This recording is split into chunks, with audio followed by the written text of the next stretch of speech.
What's going on, everybody? So the other day I dropped a video explaining why I think Andrew Wiggins is the same player now than he was on the Minnesota Timberwolves, and you guys can check that out. And let me tell you this: those of you who are watching this, if you watched that video and you thought I was hating, I'm not hating on Andrew Wiggins. I think Andrew Wiggins is a really solid NBA player, and I said that in the video. I just think not much has changed. I will acknowledge his defense has been more engaged so far this season, and that his three-point shot has been falling better. The thing I will say about the defensive engagement is we have seen that from Wiggins in spurts in Minnesota, even for games like 12, 15 game stretches, which is currently happening on the Warriors. If that continues throughout the season, I'm so happy for him. I hope he succeeds there. I have no ill will towards him. I don't want him to fail or anything like that, and people are suggesting that. I've just seen where he's gone through these stretches where he's looked really good, and then he kind of comes back down to earth. Hopefully that doesn't happen this time, and hopefully he keeps going. But it's what we've seen in Minnesota, and I'm just telling you guys, as a Timberwolves fan who's seen it all for years, that's what I've saw, and I would be surprised if it doesn't happen again. I'm not hoping for it to happen, but I would be surprised if it doesn't. But today I'm gonna react to this video. It was by I don't remember the person, More Hoops, on YouTube here, and it's called "The Warriors Fleeced the Timberwolves in the Andrew Wiggins Trade." So we're gonna react to this. I will link this in the description, and you guys can tell me your thoughts. But before we get in the video, as always, please subscribe to the channel and drop a like on today's video. It helps me out a ton, and yeah, I appreciate it. Now let's get into it. So like I said, we're here. The Warriors fleeced the Timberwolves in the Andrew Wiggins trade. It's from a while ago, like 9-10 days ago. More Hoops. I'll have it linked in the description. You guys can check it out. But let's go ahead and let's listen to what he has to say. When the Golden State Warriors traded D'Angelo Russell to the Minnesota Timberwolves in exchange for Andrew Wiggins and a first-round pick, it was viewed as a win-win for both teams. The Warriors benefited from the... Was it viewed as a win-win? I feel like people said the Warriors won it like from the get-go just because of the pick, and I'll talk about that pick a little bit. Here's my thing with the pick. The Timberwolves are never going to win this trade because that pick is going to be very, very valuable if the Warriors get it. Regardless if they get it at 4, if they get it at 7, 8, 9, 10, whatever. It's going to be a valuable pick because this is a really good draft class. So the Timberwolves are never going to win the pick in the value sense of it because D'Angelo Russell's a better player than Wiggins, but not like that much better to where getting like a prospect like Jalen Green or something, he's not that much better. But the thing with it is, for the Timberwolves, they win the trade because they got off of Andrew Wiggins' contract. And Andrew Wiggins, although I'm saying he's a solid NBA player, his contract's too big. And I think Warriors fans, everybody will agree with that. Andrew Wiggins' contract is too big. But the Timberwolves, more so or less, win this trade. It's a win-win trade because it was 5.5 years of Andrew Wiggins on the Timberwolves, and it just wasn't working. It's not all Wiggins' fault. Timberwolves organization wasn't great during that span. They went through Tom Thibodeau, who clearly didn't like Andrew Wiggins. They went through this whole, debacle of just like rotating coaches in and out throughout Wiggins' career, new general managers and stuff. It wasn't working. And that's not all Wiggins' fault. Like I said, it's the organization's fault, his fault, everybody combined. The organization hasn't been that great. Now I think they have a pretty good front office. The coaching situation is a little iffy because they have a really inexperienced coach. But I don't think the franchise is as bad now as it was for most of Wiggins' career. Having Gerson Rosas in there as a GM is just a lot better. But it wasn't a great franchise when Wiggins was here, and I'm going to acknowledge that. I've watched them my entire life. They've been really not a great franchise for a long time. But it's looking better. But yeah, that's just my 2 cents on the whole why the Timberwolves needed to get rid of Andrew Wiggins. And they paid the price to do it. And I'm okay with it. Even though, there's going to be a really good player that Golden State drafts with our pick probably, I'm still okay with the trade because it just was never going to work with Andrew Wiggins. And it might work for him in Golden State, but in Minnesota it wasn't going to work. Like I said, not all his fault. Both, his fault, team's fault altogether. The trade because they moved to D'Angelo Russell, a player who wasn't much of a fit with Steph Curry, for a player who could be a better fit in Wiggins and a first-round pick. Yeah, and I will say Wiggins does fit a lot better, especially with Klay Thompson now, and I hope Klay Thompson comes back healthy next year because, God, I just want to see him play. But he does fit better there than, like, D'Angelo Russell fit there. But saying Wiggins didn't fit in Minnesota doesn't really make sense to me because Wiggins pretty much was handed the keys to the team, him and Karl Anthony Towns. And, he could do pretty much whatever he wanted to do. So I wouldn't say he didn't fit in Minnesota, but he just probably needed like somebody like Draymond to push him, who he didn't really have except for the year that Jimmy Butler was here, and we all know how that turned out. But that whole situation's past the Timberwolves, whatever. And I don't want to hear any slander on Cat's name because Cat has been through a lot, and Cat is a totally different person now than he was before, and he has a totally different mindset. He's just been injured this year. But I will say one thing, Jeff Teague probably hindered Andrew Wiggins' development some because Teague dribbled the air out of the ball when he was on the Timberwolves, which definitely did not help Wiggins at all. Wolves got back an all-star caliber player, D'Angelo Russell, who would finally provide the help that Karl Anthony Towns needs, at least in theory.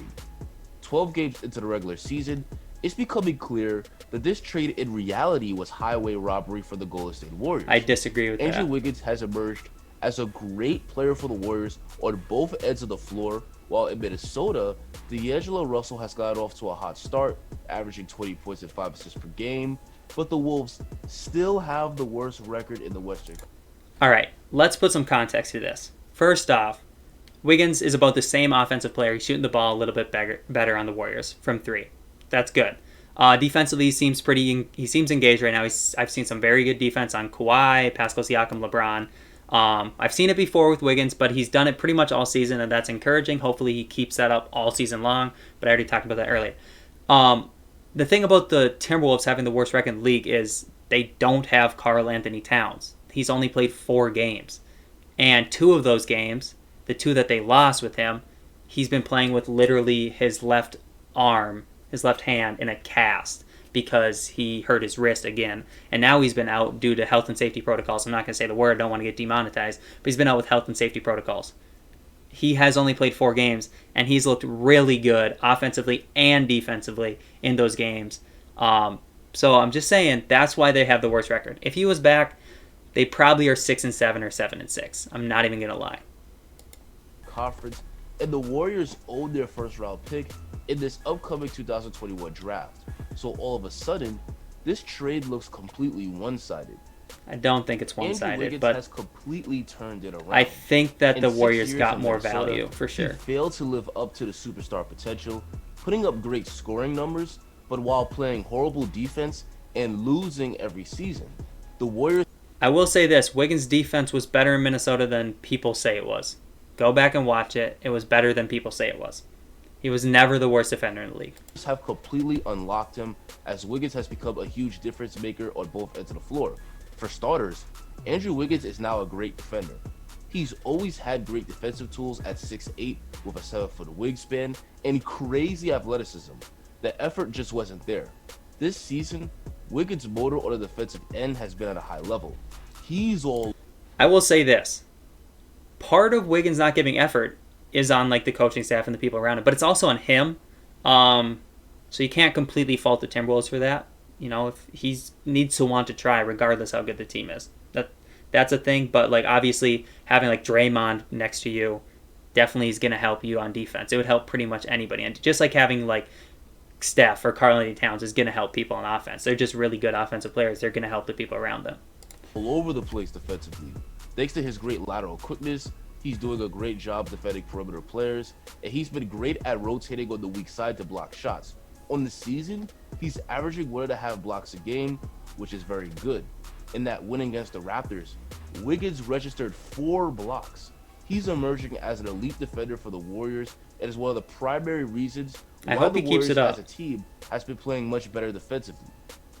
Offensively, Andrew Wiggins has made a leap as well. For most of his career, Wiggins has been a great inside scorer, but a poor outside shooter. But this season, Wiggins has turned himself into a high-level shooter, as he's currently shooting a career-high 38% from three-point range. Along with the three-point shooting, Wiggins is still...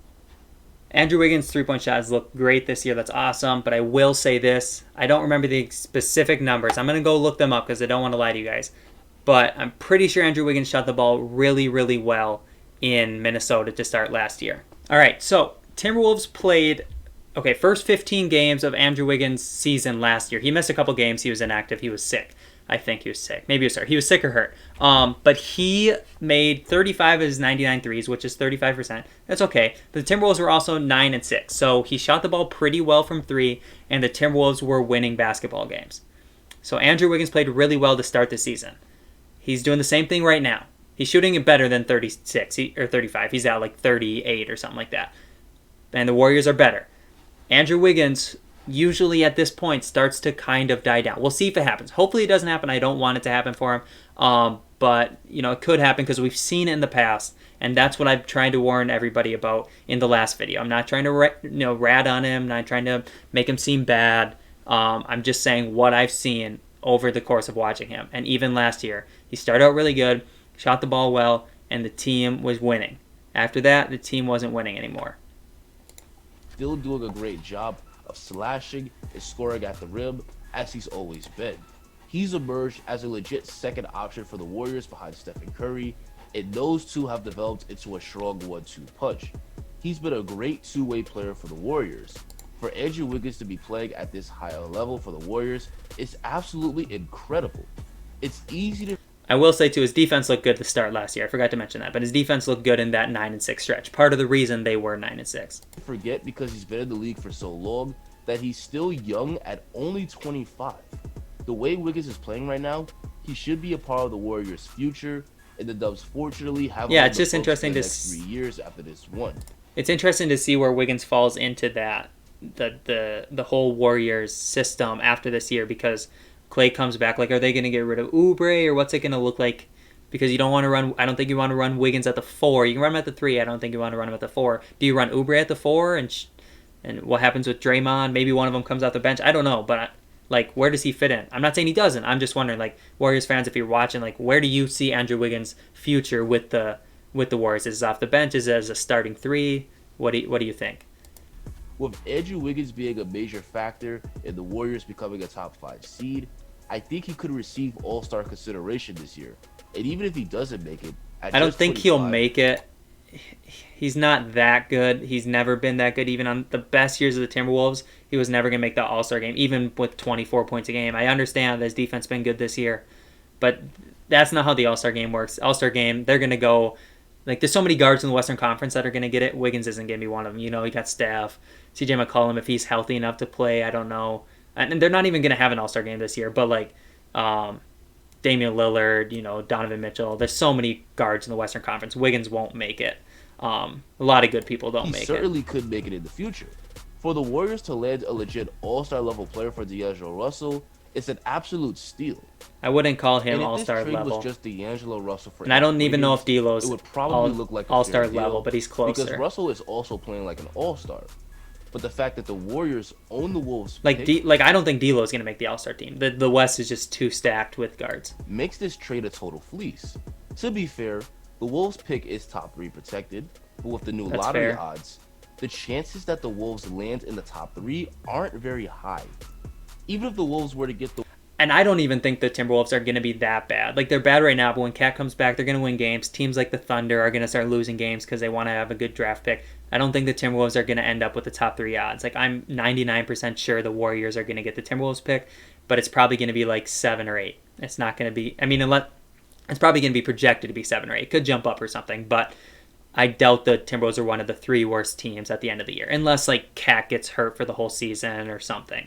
But if Cat is healthy for the rest of the season, the Timberwolves won't be bottom 3 team in the league. The worst record, they only have a 40% chance of landing in the top 3. Yeah, and that's why it's not worth it. Wolves... the Timberwolves aren't going to tank because they still have less than a 50% chance to get a top 3 pick, even if they have the worst record in the league. So they're not going to tank because they have too much talent to tank, and there's no incentive because the Warriors have a better chance of getting it, even if you are the worst team in the league. Land the 4th or the 5th pick, it goes to the Warriors. This means that the Warriors will have a chance of landing a top 5 pick in a loaded draft that includes elite prospects such as Jalen Green. It's still early, so starting off 3-7 doesn't necessarily guarantee the Wolves will be in the lottery, but the Western Conference is extremely tough, and even though they are talented, they're a terrible defensive team without much defensive personnel. They're a lot better defensively with Cat on the floor than they are without him. It's just how it's been this year, and I think it'll continue with when Cat comes back. And you guys are probably laughing at me, but like literally go watch Karl-Anthony Towns play defense. It's way different than it's ever been before.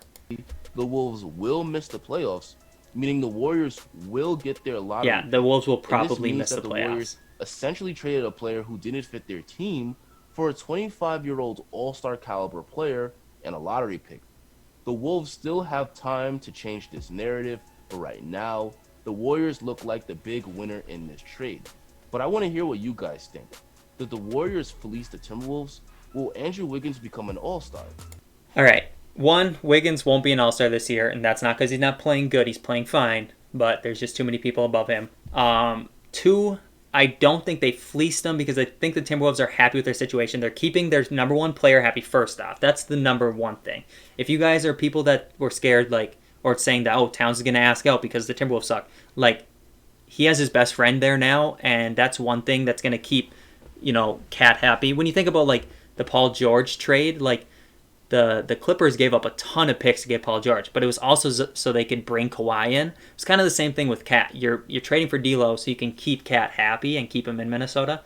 The other thing is getting off of Wiggins, who just wasn't going to work.